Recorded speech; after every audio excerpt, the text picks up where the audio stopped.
विवेक और स्नेहा की शादी को 15 साल हो चुके थे। दोनों ने अपने रिश्ते में कई उतार चढ़ाव देखे थे, मगर समय के साथ साथ उनकी नज़दीकियां कम होने लगी थी। विवेक अपने कामों में इतना व्यस्त रहने लगा कि स्नेहा को उसकी जिंदगी से दूर होते महसूस होने लगा। शादी के शुरुआत साल बहुत ही खूबसूरत थे। विवेक हर छोटी बड़ी चीज़ों में स्नेहा का ध्यान रखता। सुबह की चाय से लेकर रात के खाने तक दोनों का साथ बैठकर अपनी दुनिया की बातें किया करते थे।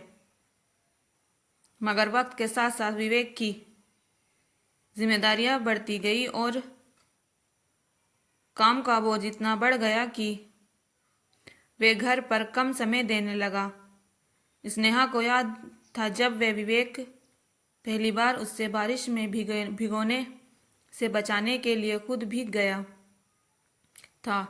वह हर छोटी खुशी को जीना चाहता था, मगर वह सिर्फ अपने करियर और दफ्तर की फाइलों में उलझ कर रहता था। दूरी बढ़ने लगी। कहानी में आगे बढ़ने से पहले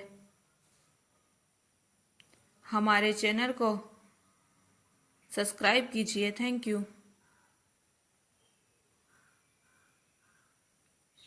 धीरे धीरे स्नेहा को अकेलापन घेरने लगा। वह चाहती थी कि विवेक को थोड़ा समय निकलने, लेकिन विवेक को लगता था कि वह स्नेहा के लिए ही तो मेहनत कर रहा है। दोनों के बीच का प्यार था, मगर अब पहले जैसा उत्साह नहीं रहा।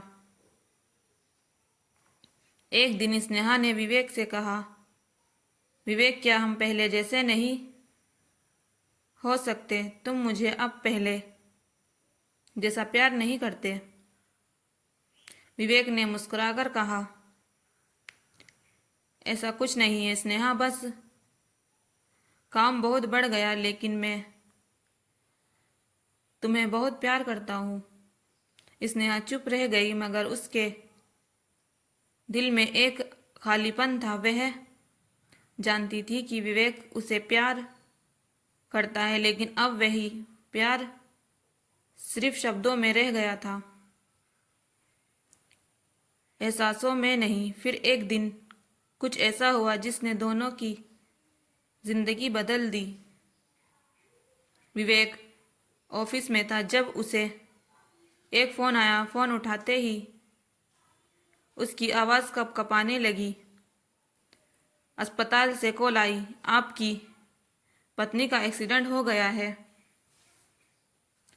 तुरंत आ जाइए। विवेक के पैरों तले जमीन खिसक गई। वह भागते हुए अस्पताल पहुंचा। वहां स्नेहा बेहोश पड़ी थी। डॉक्टर कह रहे थे कि अगले 24 घंटे बहुत महत्वपूर्ण हैं।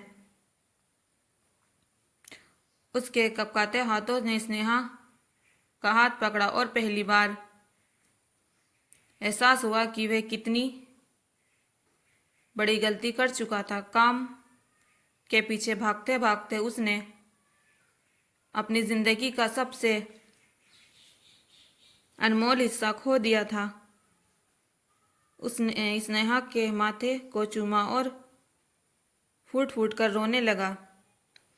स्नेहा, मुझे माफ कर दो, मैं तुम्हारा साथ दिया मगर तुम्हें वक्त नहीं दे पाया। मैं तुम्हारे बिना कुछ भी नहीं। बस एक बार आंखें खोल लो। मैं वादा करता हूँ कि अब कभी तुम्हें अकेला नहीं छोड़ूंगा। नई शुरुआत। कुछ घंटों बाद स्नेहा को होश आया। उसने धीरे से आंख खोली और विवेक के पास बैठा देखा। उसकी आंखों में आंसू थे, मगर इस बार ये आंसू खुशी के थे। विवेक ने उसका हाथ थाम लिया और कहा, अब मैं तुम्हारे बिना एक पल भी नहीं रह सकता, तुम मेरी दुनिया हो स्नेहा। स्नेहा ने हल्की मुस्कान दी और धीरे से कहा, तो फिर इस दुनिया में पहले जैसे खूबसूरत बना दो।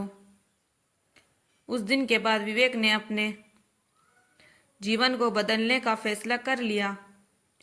उसने काम और परिवार के बीच संतुलन बनाए सीख लिया। अब वह हर शाम स्नेहा के साथ बैठकर बातें करता, उसकी पसंद की चीजें करता और उसके साथ जीने के हर पल को सजोने लगा।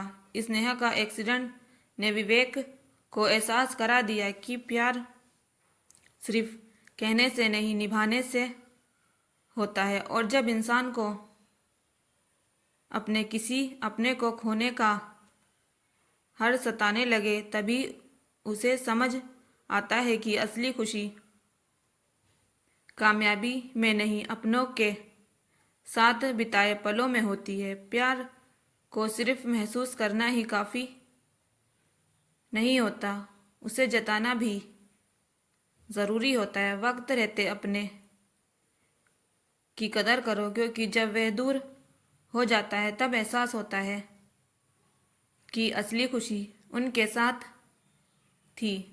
प्लीज़ दोस्त, प्लीज़ हमारे चैनल को सब्सक्राइब कीजिए। Friends, thank you, follow me.